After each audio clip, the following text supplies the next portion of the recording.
감사합니다. 은혜로운 찬양 불러줘서 정말 은혜가 되었습니다. 우리 주사랑 찬양대 감사합니다. 우리 옆에 계신 분 축복해야겠죠. 인사 나누겠습니다. 깊은 은혜가 있길 바랍니다. 깊은 은혜가 있기를 바랍니다. 또 한 번 인사 나누겠습니다. 주님이 당신과 함께 하실 겁니다. 주님이 당신과 함께 하실 겁니다. 아멘. 주님이 당신과 함께 하실 겁니다. 아멘. 그대로 축복과 믿음의 언어대로 되실 줄 믿습니다. 1904년의 일입니다. 영국 웨일스에 경력이 10년 넘은 청년 광부가 있었습니다. 청년 광부인데 경력이 10년이 넘었으니 아주 어렸을 때부터 이 광부 일을 한 겁니다. 그는 매우 젊지만 깨어있는 사람이었고 영국의 도덕적인 타락을 안타까워했어요. 어느 날 목사를 찾아갑니다. 나에게 시간을 한 30여 분만 줄 수 있겠냐고. 그 목사가 허락하고 예배 후에 남은 사람들에게 강연할 수 있는 시간을 허락했어요. 예배를 마치고 남아있는 사람이 17명이었다고 합니다. 그 청년의 30여 분 정도의 이야기를 들은 그곳에 있었던 17명은 크게 감동하고 회개하고 눈물 흘렸다고 해요. 5개월이 지났을 때 웨일스의 10만 명이 하나님 앞에 회개하게 됩니다. 그리고 2년 뒤에 영국의 약 200만 명이 이 회개 운동에 참여하게 됩니다. 이어서 사회 전반에 각계각층에 있어서 굉장한 회개의 불이 번져 타올랐고 곳곳에 범죄가 줄었고 서로를 위해서 중보 기도를 하기 시작했어요. 이 청년이 바로 영국을 타락에서 구원으로 이끌어 올렸다라고 평가받고 있는 한 사람, 이반 로버츠입니다. 그 유명한 웨일스 회개 운동은 1905년에는 인도, 1906년에는 미국, 1907년에는 우리나라 평양, 그리고 1908년에는 중국, 이렇게 온 세계로 번져나가서 회개와 부흥의 운동이 일어나게 되었어요. 이 이반 로버츠가 외쳤던 4가지 구호와 같은 기도 제목이 있습니다. 첫째는 죄를 다 자백해라. 둘째는 삶의 꺼림직한 것들을 없애라.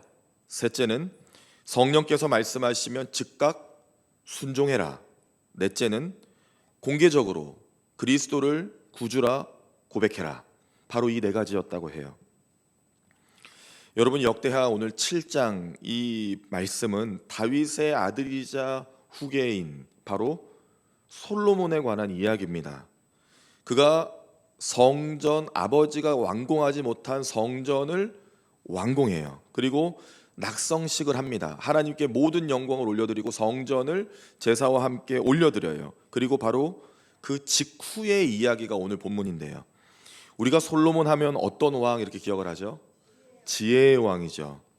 하나님 앞에 지혜를 구했고 받았어요. 그는 현명한 재판관이었고 무엇보다 기도하던 왕이었습니다. 오늘 본문은 솔로몬의 최전성기이자 하나님의 아낌없는 사랑과 주목을 받은 시점의 이야기예요. 솔로몬은 하나님께서 원하시고 기뻐하시는 뜻을 자기 삶에 적용하고 기도했던 인물입니다. 하나님께서 그를 얼마나 사랑하셨는지 몰라요. 하나님이 솔로몬을 엄청 사랑하셨어요. 영원히 내가 너와 함께 하겠다고 그렇게 솔로몬에게 축복을 허락해 주셨어요. 성전이 완공되어 하나님께 예배를 드리며 다 바치고 그 영광이 하나님의 영광 가운데 솔로몬을 이렇게 만져주시면서 하나님이 사랑을 고백해 주셨어요. 내가 너와 함께 할 것이라고. 얼마나 행복했을까요? 여러분, 하나님의 자녀는 하나님의 영광의 임재를 통하여 진정한 행복을 얻게 되어 있습니다. 세상의 기쁨과 일들이 대단해 보일 수 있어요. 그러나 그렇지 않습니다. 세상은 우리가 바라보고 있는 진정한 부흥을 알지 못합니다. 세상은 회개를 통해서 하나님의 영광을 경험하는 일을 알지 못합니다. 하나님께서는 솔로몬을 너무너무 사랑하셨어요. 하나님의 나라의 창고의 문을 마치 연 것처럼 열어두시고 솔로몬의 간구와 기도에 응답하셔서 온갖 은혜를 다 쏟아부어 주시듯이 그 은혜의 비를 오늘 하나님 말씀을 통해 솔로몬에게 다 주고 계셔요. 그 은혜가 오늘 우리 남부교회와 예배드리시는 온 성도 가운데 여러분 가정과 자녀 가운데 있기를 간절히 소망합니다. 그 영적인 원리가 다음과 같아요. 첫 번째로, 여러분, 우리는 하나님의 자녀답게 살아야 합니다. 하나님의 자녀답게. 솔로몬이 성전을 하나님께 봉헌하며 기도했어요. 바로 그때 하늘에서 불이 내려와 번제물을 태웁니다. 그 향이 온 성전에 가득했고, 성경에 보니 하나님의 영광이 온 성전에 가득했다라고 표현이 되어 있어요. 하나님이 임재하셔서 성전 가운데 임하시고 솔로몬의 기도를 받으셔서 온 이스라엘이 하나님께 경배할 수 있도록 인도해 주셨어요. 며칠 동안 진행되냐면 7일입니다. 7일 동안 이 낙성식이 진행이 되고요. 하나님 영광을 받으시고 온 이스라엘의 기쁨이 있었다라고 표현되어 있습니다. 아버지 하나님께서 기쁘시니 자녀인 이스라엘이 기쁜 거예요. 자녀인 이스라엘이 기쁘니 하나님께서 기쁘신 겁니다. 이게 영적인 하나의 원리거든요. 하나님께서 솔로몬에게 말씀하여 주셨어요. 너가 지은 이 성전이 이제는 나의 성전이라 라고 받아주셨습니다. 우리가 드리는 것에 관하여 하나님이 이렇게 기쁨으로 받으시는 경우들이 있어요. 그때 은혜가 있거든요. 하나님의 자녀로서 어떻게 살아가야 될지를 오늘 하나님께서 말씀해 주신 거예요. 여러분, 하나님의 자녀답게 살아가는 것이 축복인 것을 믿으시길 바랍니다. 하나님의 자녀답게 사는 것이 축복입니다. 여러분, 인간이, 죄인이 하나님의 자녀가 감히 될 수 없는 우리가 전적인 하나님의 은혜로 예수의 십자가 죽으심과 그 보혈로 죄사함 받고 부활하여 그 이름을 믿으면 구원을 받아 자녀가 되었는데요. 이것이 얼마나 큰 감사와 진정한 행복일까요? 오늘 14절에 보면 이런 표현이 있죠. 내 이름으로 일컫는 내 백성, 내 이름으로 일컫는 내 백성. 하나님의 이름이 걸려있는 얼굴, 하나님의 이름이 드러나는 백성. 여러분, 자식이 어렸을 때 이런 경우들이 있을 것 같아요. 자식이 밖에 나가 욕을 먹으면 자연스레 누구의 이름이 거론됩니까? 어떤 분은 아버지, 어떤 어머니래요. 부모의 이름이 거론되게 되어 있습니다. 네 집 자식인가? 라고요. 그런데 반대로 밖에 나가 있는 자녀가 네 집 자식인가가 아니라 어느 댁 자녀야? 라고 하는 크고 귀한 일을 할 때가 있죠. 영광스러운 일을. 그러면 누가 영광을 또 받습니까? 부모가 그 영광을 받아요. 하나님의 자녀로서 합당한 존재로 살아가면, 하나님의 자녀답게 살아가면 하나님이 영광을 받으십니다. 오늘 본문에 보니까 하나님의 이름 이렇게 표현되어 있어요. 총 3번에 걸쳐 나와 있는데요. 하나님의 이름, 그분의 사랑과 은혜와 자비와 모든 하나님의 속성이 다 담겨 있는 단어가 하나님의 이름이에요. 그 하나님의 이름이 드러난 바로 그 백성, 이 땅에 살지만 하나님의 나라를 사는 존재로서 이 땅에 거주하는 그 백성, 그 인생을 말하는 거예요. 그런데 악한 길로 갈 수 있다는 거죠. 악한 길로 가고 사단의 온갖 넘어뜨림에 당하여도 만약 돌이켜 방향을 하나님께로 돌아선다면, 하나님께 집중하고 죄를 사해달라고 구한다면, 그 믿음의 정체성을 확고히 할 수만 있다면 하나님께서 용서해 주실 것을 약속해 주셨어요. 나는 하나님의 자녀다. 여러분 한번 같이 해볼까요? 나는 하나님의 자녀다. 나는 하나님의 자녀다. 왠지 아동부 아이들이 해야 될 것만 같은 고백이잖아요. 아닙니다. 하나님께서 우리가 그렇게 고백하기를 굉장히 원하신다는 거예요. 나는 하나님의 자녀다라고 하는 이 하나님 자녀의 정체성, 명쾌한 이 요약이 있어야 돼요. 오스왈드 챔버스의 책입니다. 그리스도인의 정체성, 얇은 책이에요. 그런데 내용은 무게감이 있습니다. 절대 진리가 흔들리지 않는 자녀. 과연 그리스도인이 어떤 자기 정체성을 가지고 살아가야 될지에 관해서 쉽게 정리가 되어 있어요. 오스왈드 챔버스는 말합니다. 믿음은 지적인 영역에만 국한되는 것이 아니라 전 인격적인 것을 의미한다. 이 말이 무슨 말인가 하면, 머리로만 이해하는 것이 아니라 온전히 자기 모든 걸 하나님께 내어드리는 관계라는 거예요. 나의 모든 걸 다 드릴 수 있는 관계, 그리고 하나님의 모든 걸 받아들일 수 있는 바로 그분의 말씀에 전적인 신뢰를 드리는 삶을 의미합니다. 여러분, 우리가 기도하고 응답받으면 좋지요. 기도하고 응답받아서 하나님 사랑하는 거 아닙니다. 하나님이시기 때문에 그분을 사랑하는 거예요. 하나님이시기 때문에 그분의 말씀을 듣는 겁니다. 여러분, 부모가 선물을 줘야만 우리가 부모님을 공경해야 될까요? 아니죠. 부모님이기 때문에, 나를 길러주시고 낳아주신 분이기 때문에 사랑과 마음을 전해드리는 거잖아요. 오직 하나님을 사랑하는 존재로서 오늘을 사는 거예요. 결국 부모와 자녀의 이상적인 관계처럼 친밀하고 가깝고 뜨겁게 사랑을 표현하는 그 깊은 관계성 안에 있어야 함을 이 오스왈드 챔버스는 책을 통해 말합니다.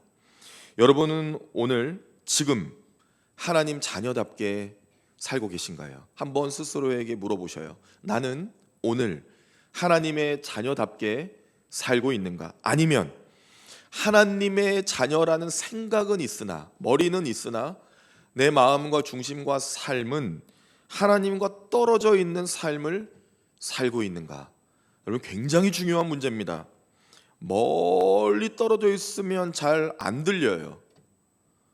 멀리 떨어져 있으면 잘 안 보입니다. 그런데 오늘 14절 말씀에 보면 하나님을 구하는, 하나님의 얼굴을 찾는 그런 표현이 있잖아요. 그것은 무엇입니까? 지금 솔로몬과 하나님의 관계예요. 너무너무 가깝고 너무너무 친밀해서 하나님의 말씀이 무슨 말씀인지 정확히 들리는 것이고, 하나님의 얼굴, 하나님의 은혜가 무엇인지를 경험적으로 아는 거예요. 여러분, 이러한 관계를 하나님이 원하십니다. 내 얼굴을 찾으면, 기도하면서 하나님의 근접한 음성과 모습을 바라보고 그 임하심을 경험하는 거예요. 하나님의 임하심을 경험하는 것이 얼굴을 찾는 겁니다. 하나님 자녀답게 찾는 거예요.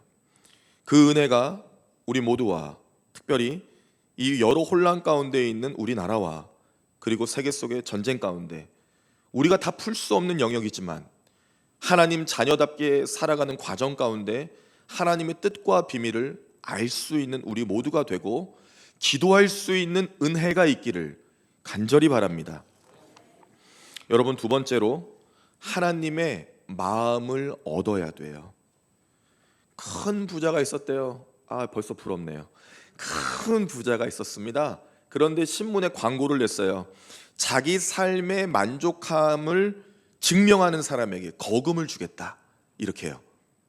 그래서 사람들이 그가 누군지 확인했더니 다 아는 부자였어요. 그 지역 사람들 다 아는 부자였다고요. 또 부럽습니다. 그런데 그 부자가 거짓말하는 사람이 아닌 것도 알고 있었어요.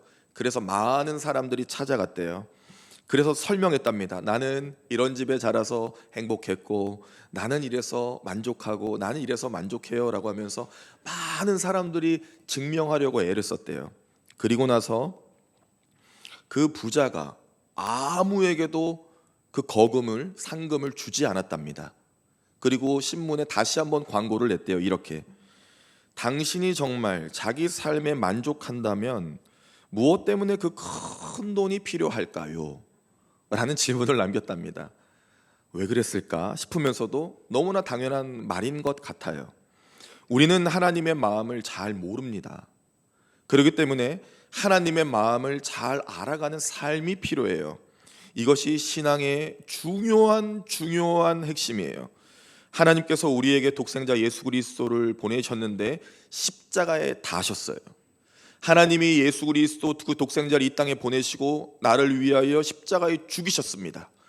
그 피로 우리가 죄사함을 받았고, 또 그 보혈의 공로로, 또 부활의 영광으로 그 이름을 믿어 구원을 받아 하나님 자녀가 됐어요. 여러분, 이 놀라운 사실이 오늘 내게 진정한 감격과 감동인가 확인해야 됩니다. 선지자 하박국에 관해서 우리가 3주 동안 나눴잖아요. 자기 민족의 멸망 앞에 오직 하나님께 즐거워하고 감사하고 노래했어요. 3장 17절 이하로 하박국. 왜 그렇습니까? 민족이 멸망하게 생겼는데요. 다 잃어도 하나님의 마음을 얻으면 다 얻은 것이라는 것을 깨달은 거예요. 하나님의 마음이 우리 민족 가운데 나에게 있기 때문에 하나님께서 약속을 지키실 것이다. 그 마음이 사라지지 않는다면 우리 민족은 구원받을 것이다. 그것 때문에 찬양한 거예요. 우리의 일상은 때로는 요청이 많아요. 간구가 많습니다. 물론 자녀가 아버지께 구할 수 있죠. 그러나 우리가 먼저 구해야 할 것들이 있어요. 바로 하나님의 마음입니다. 하나님의 마음은 죄 가운데 있는 백성을 사하시기 위하여 그들이 하나님 앞으로 다시 돌아오기를 바라세요. 만약 악한 길로 갔더라도 겸손하게 스스로 낮추고 간절히 기도하며 하나님께 부르짖는다면 하나님이 죄를 사해 주시고 안아주시겠다고 오늘 그렇게 솔로몬에게 약속을 해주시는 거죠. 그 유명한 돌아온 둘째 아들 탕자에 관한 이야기가 그런 거잖아요. 내 것인 줄 알고 아버지 것을 채가서 다 허랑방탕하게 쓰다가 거지가 돼서 돌아왔는데 아버지는 그저 안아주시고 그 전보다 더 귀한 곳으로 채워주셨어요. 하나님 아버지의 마음입니다. 그 하나님 아버지의 마음을 알고 얻는 것이 중요한데요, 오늘 15절에 보면 하나님께서는 놀랍게 말씀하셔요. 14절 마지막 부분에 보면 그렇게 반응할 때 그 땅을 고칠 것이라 말씀하시면서 15절로 넘어가시면서 늘 너와 함께 할 것을 말씀하십니다. 이제 이곳에서 하는 기도에 내가 눈을 들고 귀를 기울이니, 하나님의 눈과 귀가 온전히 이 성전 가운데 임하여 솔로몬에게 역사하실 것을 말씀하셨어요. 솔로몬이 완공한 성전을 택하시고 거룩하게 한다라고 약속을 해주셨습니다. 왜 그럴까요? 영원히 솔로몬과 함께 하겠다라는 의지를 보여주신 거예요. 내가 너와 영원히 함께 하겠다라는 겁니다. 내가 너와 영원히 함께하여서 만약 너가 죄를 짓고 나의 백성이 죄를 짓는다 할지라도 돌아온다면 간절히 구한다면 내가 그 땅을 고치리라 라고 말씀하셨어요. 여러분, 때로는 우리가 성장하고 성숙하고 어른이 되고 할수록 종종 놓치는 부분이 있습니다.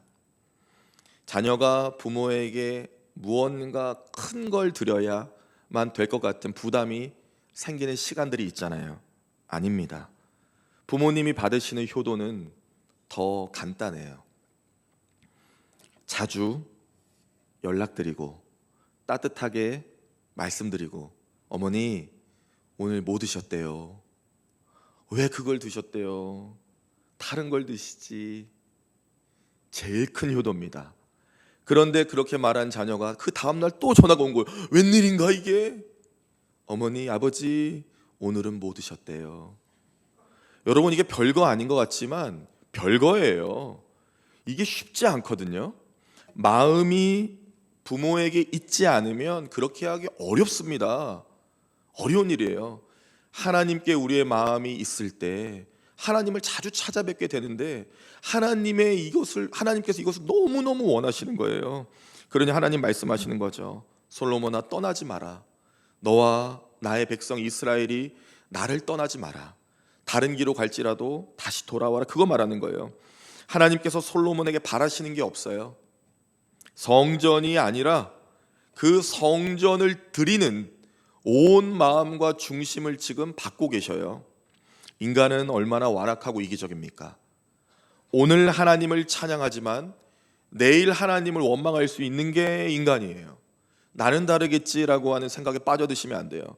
나도 마찬가지다라는 생각을 가지셔야 됩니다. 그럼에도 불구하고 오늘 내 마음을, 내 기도와 찬양을, 예배와 간구를 기다리시는 하나님의 마음이 이 본문 안에 고스란히 있어요. 지금 축복해 주시고 있는 장면인데요. 그런데 너가 죄 때문에 절로 가더라도 돌아와라. 내가 받아주겠다 라고 지금 말씀하시는 거거든요. 성령께서 이 일을 하십니다. 하나님의 영이 우리 안에서 하나님의 마음을 얻게 하세요. 로마서 8장 27절이죠. 마음을 살피시는 이가 성령의 생각을 아시나니 이는 성령이 하나님의 뜻대로 성도를 위하여 간구하심이라. 아멘.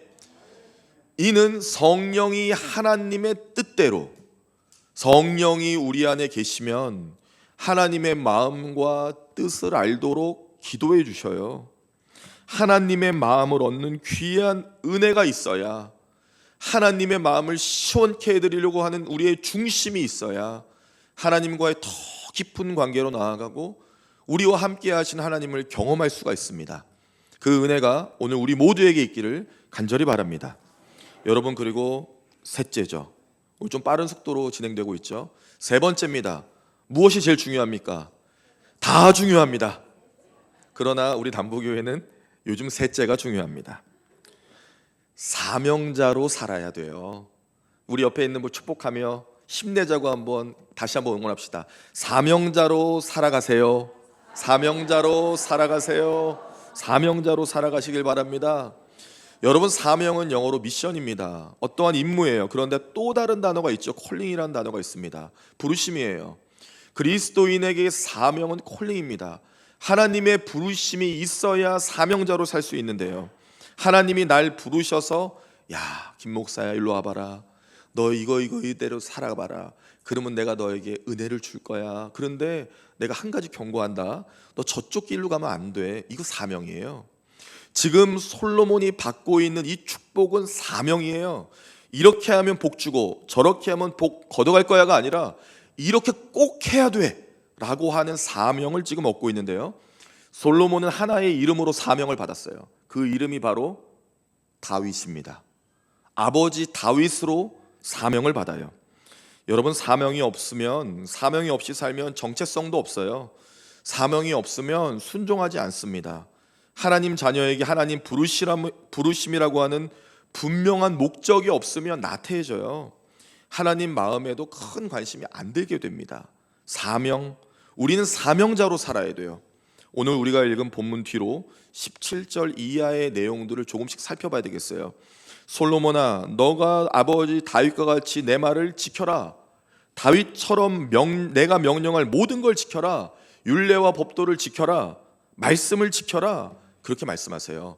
다윗이 다 행한 것처럼 너도 해라는 거예요.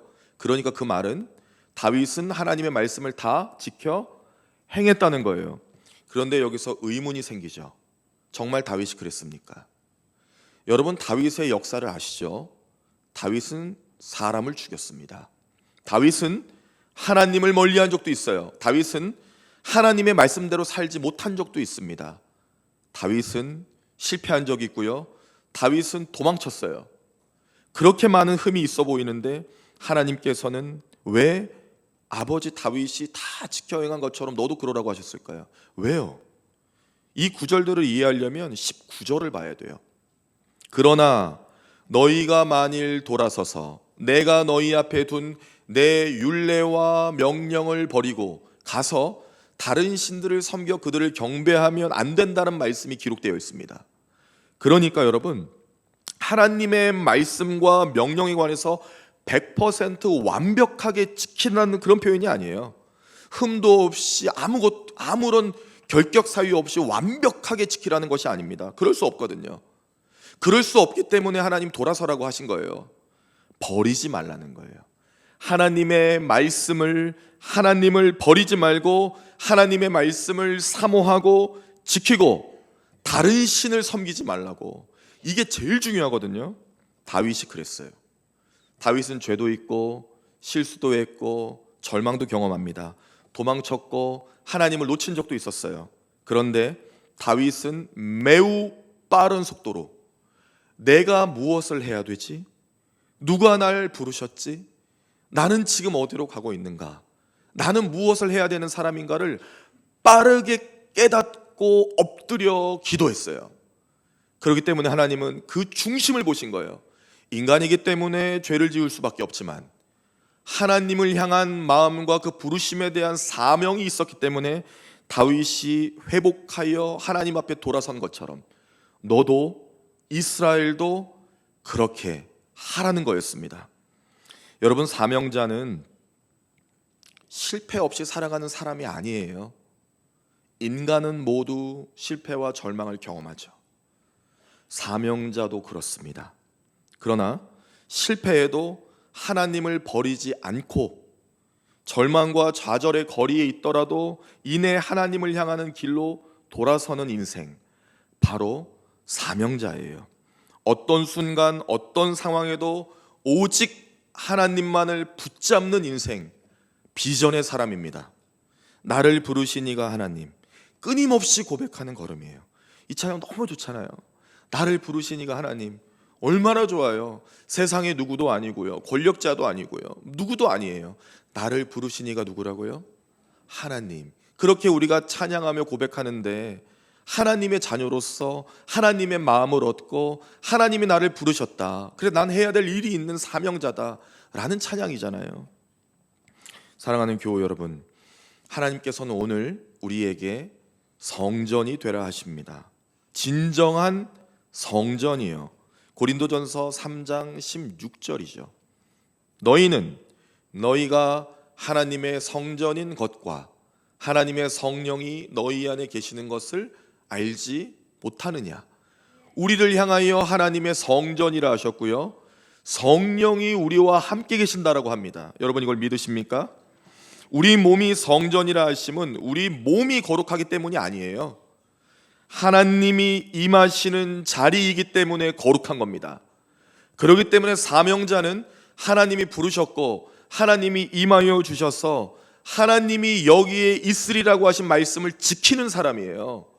내 안에 하나님이 계셔야죠. 하나님의 자녀인데요. 여러분, 부모가 어린 시절에 그런 경우도 가끔 있었던 것 같아요. 부모가 힘이 없고 가난하고 자랑거리가 되지 않는다고 생각한 어린 자녀가 부모님이 지나가도 쉽게 큰 소리로 부르지 못하는 경우들이 종종 있었던 것 같습니다. 혹시 어떠셨는지 모르겠어요. 그러나 우리 부모님이 자랑스러우면 어떡할까요? 어린아이가 지나갈 때, 어머니 아버지 지나갈 때 마치 누가 들으란 듯이 아버지! 아무도 없는데 막 고개를 두리번거리며 아버지! 어머니! 그러잖아요. 자랑스러운 나의 사랑하는 부모님인데요, 나를 낳아주셨는데요. 물론 아이들이 그렇게까지 생각은 못하겠지만 우리가 하나님과의 관계 안에 이러한 면이 있어야 되거든요. 하나님, 나는 하나님의 자녀입니다. 이반 로버츠가 4번째 말하잖아요. 공개적으로 그리스도가 구주임을 고백하라고요. 그 중심이 있었기 때문에 영국이 변화했고요, 그 회개와 대부흥의 운동이 세계에 퍼진 거예요. 너무너무 단순해 보이고 별거 아닌 것 같지만 그 중심을 하나님이 기뻐하세요. 사명을 이루며 살아가는 그 선언, 하나님 아버지 내가 여기 있습니다. 하나님 내가 여기 있어요. 누가 쳐다보면 어때요? 하나님의 자녀인걸요. 내가 승리자인데요. 하나님이 인도하실 건데요. 그 마음과 중심을 기쁘게 받으셨고 솔로몬이 이스라엘의 왕으로서가 아니라 하나님을 너무 사랑하는 존재로서 지금 있기 때문에 하나님이 이렇게 말씀하셨어요. 그러나 여러분, 제가 아까도 처음에 설교 서두에 말씀드린 것처럼 지금은 솔로몬의 최전성기, 영적으로 하나님과 너무나 교통하는 관계 안에 있었을 때의 일입니다. 그러나 하나님께서는 분명히 말씀하셨어요. 너와 너의 백성이 악한 길로 가고 나를 버렸을 때 그럼에도 돌아오면 내가 그 땅을 고치리라. 그러나 여러분, 이렇게 귀하고 긍정적인 메시지를 제가 전하다가 안타까운 소식을 전해드리면 솔로몬의 끝은 다윗의 끝과 다릅니다. 다윗은 끝까지 지켰어요. 그 사명을.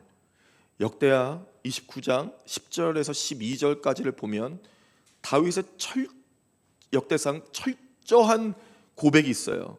모든 것이 다 하나님의 손에 있음을 그의 생의 마지막 호흡 가운데 고백합니다.